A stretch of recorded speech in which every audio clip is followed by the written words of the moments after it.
से पहले कॉन्सेप्ट हमारा बेटा हम रहता है करंट इलेक्ट्रिसिटी का। ध्यान से समझना क्या कॉन्सेप्ट है। ये सेल्स के साथ लिंक्ड कॉन्सेप्ट है। हमने कॉन्सेप्ट ये थोड़ा पढ़ा भी है, पहले कैपेसिटेंस के केस में पढ़ा था हमने। क्या कॉन्सेप्ट है कैपेसिटेंस के केस में, क्या पढ़ा था हमने कि हमने, ये कंफ्यूजन हो जाता है बच्चों को ना, ये क्वेश्चन जो है मतलब क्या पूछा हुआ है क्वेश्चन में, थोड़ा ध्यान से सुनना। ये हमारे पास एक कैपेसिटर है, देखो। हमने जब इसको चार्ज किया, कैपेसिटर को फुल्ली चार्ज किया, वोल्टेज वी लगाई। जब जब कैपेसिटर फुल्ली चार्ज हो जाता है ना, तो current in the circuit zero हो जाता है। इसको बोलते हैं स्टेडी स्टेट। ठीक है। मान लो मान लो आपके पास कोई रेजिस्टर लगा हुआ है और यहाँ पे एक कैपेसिटर लगा हुआ है। मान लो 2 ओम का रेजिस्टर है और नीचे एक रेजिस्टर लगा हुआ है। तो अगर आपको कोई पूछे कि कितना करंट फ्लो कर रहा है इस सर्किट में, मान लो 4 ओम की रेजिस्टेंस है और 4 वोल्ट का हमारा सर्किट, इस तरह का सर्किट है। तो अगर यहाँ डीसी लगी हुई है ना, नीचे डीसी वोल्टेज लगी हुई है आपकी, तो होगा क्या कि क्योंकि जब आप कैपेसिटर जब आप वोल्टेज अप्लाई करते हैं तो कैपेसिटर धीरे धीरे चार्ज होना शुरू हो जाता है।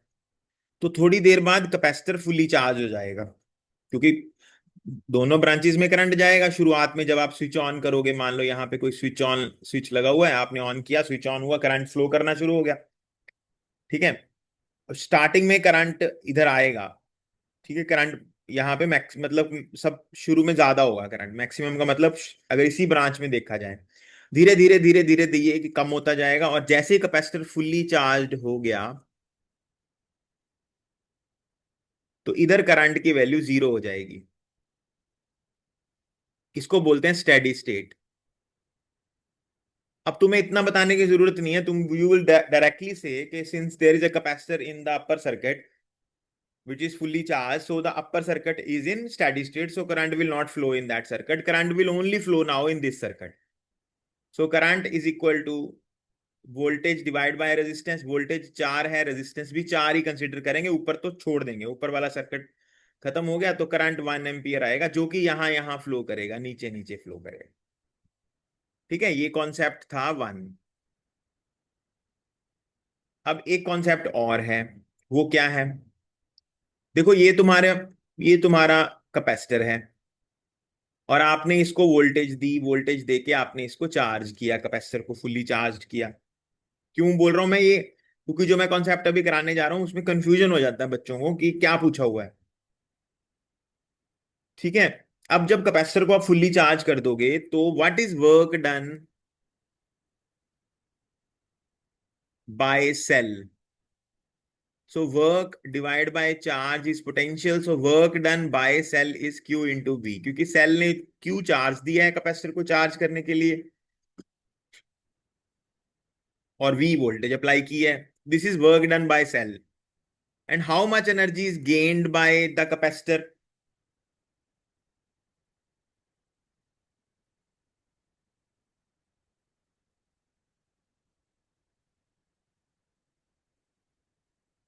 कैपेसिटर को जो एनर्जी मिलती है that is half Q V. हमने एनर्जी ऑफ द कैपेसिटर में पढ़ा है। इसका मतलब जो एनर्जी इनिशियल है और जो एनर्जी फाइनल है, जो कैपेसिटर को एनर्जी मिली है, देर 50% एनर्जी कैपेसिटर को मिली है। ठीक है। तो 50% एनर्जी जो है वो लॉस हो गई। क्यों? क्योंकि initial energy minus final energy over initial energy into 100 अगर आप निकालोगे तो इसकी वैल्यू 50% आएगी। देख लो कैलकुलेट करके चाहे। लॉस कैलकुलेट कर रहे हैं हम, इनिशियल एनर्जी है क्यूवी, फाइनल एनर्जी है half qv over initial energy है क्यूवी इंटू 100। क्यूवी कॉमन निकल के कट जाएगा, 1 - क्यूवी रह जाएगा, 1 - हाफ, हाफ क्यूवी रह जाएगा, 1 - हाफ रह जाएगा इंटू 100। That is 1/2 into 100। तो 50% आपकी एनर्जी लॉस हो गई।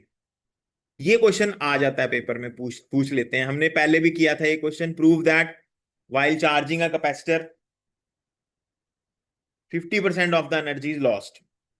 ठीक है, ये कॉन्सेप्ट दूसरा है, ये पुराने कॉन्सेप्ट हैं। आज आज जो पढ़ा रहा था मैं ऑफलाइन में, तो उसमें बच्चे ने ये सवाल पूछा, तो मेरे को हुआ कि तेरे साथ भी डिस्कशन करनी चाहिए। ये क्वेश्चन बच्चे को याद आ गया, क्या पढ़ा रहा था मैं वो डिस्कस करते हैं अभी। मैं ये पढ़ा रहा था बेटा कि मान लो तुम्हारे पास ये सेल है, ये एक्सटर्नल रेजिस्टेंस लगी है, ये तुम्हारा सेल है, सेल की ये इंटरनल रेजिस्टेंस है, वी वोल्टेज है, करंट आई फ्लो कर रहा है सर्किट में, आर एक्सटर्नल रेजिस्टेंस है, स्मॉल आर इंटरनल रेजिस्टेंस है। ठीक है, अब जब करंट फ्लो करेगा इस सर्किट में, तो करंट अगर कैलकुलेट करें तो टोटल करंट का फॉर्मूला क्या होता है? टोटल वोल्टेज, अच्छा जो वोल्टेज अभी हमने लेनी है यहां पे, वो मैं ईएमएफ ऑफ द सेल ले रहा हूं ई, और जो वोल्टेज वोल्ट मीटर में आएगी इधर, that is terminal potential difference, V की वैल्यू आएगी आई आर। ठीक है, ये, और क्योंकि सेल में से करंट ड्रॉ हो रहा है, तो ऊपर वाली वोल्टेज जो ये वोल्टेज आएगी V is equal I R, it will be less than the E value, EMF of the cell, ये हमने पढ़ा हुआ है।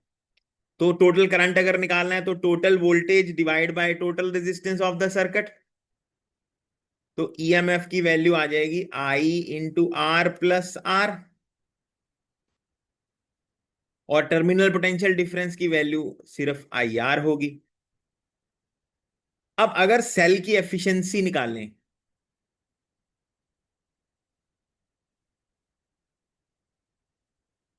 क्या निकालें? सेल की एफिशिएंसी निकाल लें, एफिशिएंसी ऑफ द सेल निकाल लें। तो एफिशिएंसी अगर निकालनी होती है तो हम आउटपुट पार ओवर इनपुट पार करते हैं।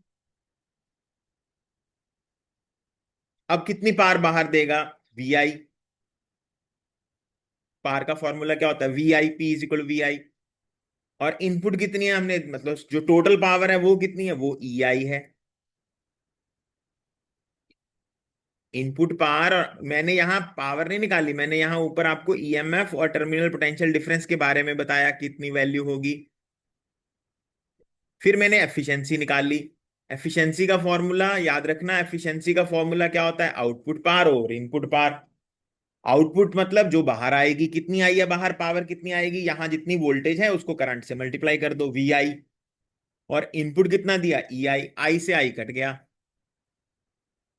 सो हमारे पास एफिशिएंसी जो है वो आ जाएगी वी ओवर ई, वोल्टेज है की वैल्यू है आई आर, करा ईएमएफ की वैल्यू है I R plus R, I से आई फिर कट गया, R over R plus R, हमारे पास एफिशिएंसी आ गई। जनरली जब एफिशिएंसी निकालते हैं सिया, तो इट इज इन परसेंटेज। तो अगर एफिशिएंसी आपको निकालनी है तो आप 100 से मल्टीप्लाई कर देते हो, ये आपकी एफिशिएंसी आ गई। अब मैंने एक सवाल पूछना है कि मैक्सिमम एफिशिएंसी मुझे निकालनी है, कितनी हो सकती है मैक्सिमम, इसकी वैल्यू कितनी हो सकती है एफिशिएंसी की, efficiency of the cell maximum कितनी हो सकती है? अब देखो, एफिशिएंसी अगर मैक्सिमम आप मांग रहे हो, जहां पे एफिशिएंसी मैक्सिमम होगी वहां आर प्लस स्मॉल आर की वैल्यू क्या होगी बेटा? मिनिमम होगी। जैसे सेल्स इन मिक्स्ड ग्रुपिंग में हमने करा था। सेल्स इन मिक्स ग्रुपिंग में आओ बात करते हैं, सेल्स इन मिक्स ग्रुपिंग में ऊपर आ जाओ। ये रहा सेल्स इन मिक्स ग्रुपिंग में, हमने ये बोला था ना यहाँ पे कि करंट कब मैक्सिमम होगा? जब ये नीचे वाला मिनिमम होगा। बनाया था ना कॉन्सेप्ट, यहाँ देख एक तरह से दो चीजों का सम हो रहा है। फिर हमने वो अंडर रूट लेके स्क्वायर लेके सॉल्व किया था ये। याद है ये थोड़ा थोड़ा? तो अभी क्या कर रहे हैं हम, मैं अब ये चाहता हूं कैलकुलेट करना कि मेरी एफिशिएंसी मैक्सिमम कब होगी। जब ये नीचे वाला फैक्टर मिनिमम होगा तो मेरी एफिशिएंसी मैक्सिमम होगी वहां पे। ठीक है, तो अब मैं क्या कर रहा हूं, आर प्लस आर को मिनिमम करने की कोशिश करता हूं।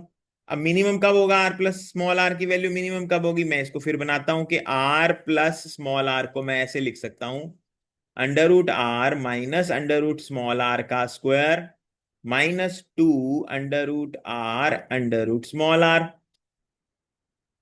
ठीक है, तो फिर या फिर ये वैल्यू को जीरो होना पड़ेगा, या इस वैल्यू को 0 होना पड़ेगा, हमने बोला था। अब ये लेफ्ट अंडर रूट आर और अंडर रूट स्मॉल आर और 2 तो 0 हो नहीं सकते, तो इसका मतलब under root R minus under root R की वैल्यू को 0 होना पड़ेगा। दिस इंप्लाइज स्मॉल आर और कैपिटल आर इक्वल हो गए, है ना। स्मॉल आर और कैपिटल आर क्या हो गए, इक्वल हो गए यहां पे। समझ रहे हो बेटा बात ये? अगर स्मॉल आर और कैपिटल आर इक्वल हो गए, इसका मतलब एफिशिएंसी कब मैक्सिमम हुई आपकी? एफिशिएंसी तब मैक्सिमम होगी जब स्मॉल आर और कैपिटल आर इक्वल हो जाएंगे। और एफिशिएंसी का फॉर्मूला होता क्या है? Capital R over R plus small R into 100, ये होती है ना एफिशिएंसी। और ये मैक्सिमम कब होगी? जब स्मॉल आर, यानी एफिशिएंसी मैक्सिमम अगर हम निकाल लें तो R over R plus R लिख सकता हूं इसको मैं, क्योंकि small R is equal to capital R है। तो एफिशिएंसी मैक्सिमम आ गई R over 2 R into 100। So R से आर कट गया, यहां ये कितनी रह गई एफिशिएंसी बेटा? 50% रह गई। समझ रहे हो बात? ये क्या किया हमने यहाँ पे? वो बच्चा मेरे को ये पूछ रहा था कि सर देखो यहाँ पे भी 50% आई है, तो पहले भी तो हमने कैपेसिटर के केस में 50% निकाल ली थी कि एनर्जी ऑफ द कैपेसिटर 50% हो गई है। देखो दोनों में मिक्सचर है, बन रहा है, हाँ यार सेम लग रही है। पर यहाँ पे बेटा हम किसी चीज को चार्ज नहीं कर रहे, एनर्जी दे नहीं रहे। 50% एफिशिएंसी का मतलब यहाँ पे थोड़ा सा कॉन्सेप्ट डिफरेंट है उससे। काम दोनों में कैपेसिटी सेल ही कर रहा है, लेकिन वहां पे सेल किसी को एनर्जी दे रहा है, वो एनर्जी जो उसके पास बच रही, कैपेसिटर के पास मिल रही है, वो 50% है। यहाँ जो हमारा सेल है वो काम कर रहा है रजिस्टर के अक्रॉस, अपने अंदर भी काम कर रहा है, बाहर भी काम कर रहा है। ठीक है ना। तो ये कब मैक्सिमम, ये एक उसका एक केस है, ये एक पर्टिकुलर केस ही स्टडी कर रहे हैं ना हम। जब सेल सेल काम कर रहा है, अगर सेल की इंटरनल रेजिस्टेंस और बाहर की रेजिस्टेंस इक्वल हो जाए, तो तब एफिशिएंसी सेल की सबसे ज्यादा होगी। अगर ना हो तो 50% थोड़ा आएगी इसकी एफिशिएंसी कम आएगी। 50% से ज्यादा 50% आ सकती है सेल की एफिशिएंसी। ये हमने यहाँ पे बताने की कोशिश की है। तो थोड़ा सा दोनों बातों में फर्क है, ये बात ध्यान रखना इस चीज का। ये हमने जो पढ़ा मैक्सिमम पावर थ्योरम बोलते हैं इसको, जो मैंने आपको भी कराई है। This is called maximum power theorem. जब आप पढ़ोगे तो ये आपको मिल जाएगी मैक्सिमम पावर थ्योरम। पावर जब आप पढ़ोगे तो उसमें ये आपको मिलेगी। ठीक है। तो ये कॉन्सेप्ट करंट इलेक्ट्रिसिटी में cells in series cells in parallel के बाद, जब आप जब आप पार पढ़ते हो, पार में bulb in series bulb in parallel पढ़ते हो किरचॉफ लॉ से पहले, तब आपने ये कॉन्सेप्ट ढंग से पढ़ना है। ठीक है। मैक्सिमम पावर थ्योरम है ये, और ये एफिशिएंसी निकाल ली है हमने, और वो मैक्सिमम कब हो सकती है एफिशिएंसी ये निकाल ली है। तो ये दिमाग में रखना। ठीक है। चलो ठीक है।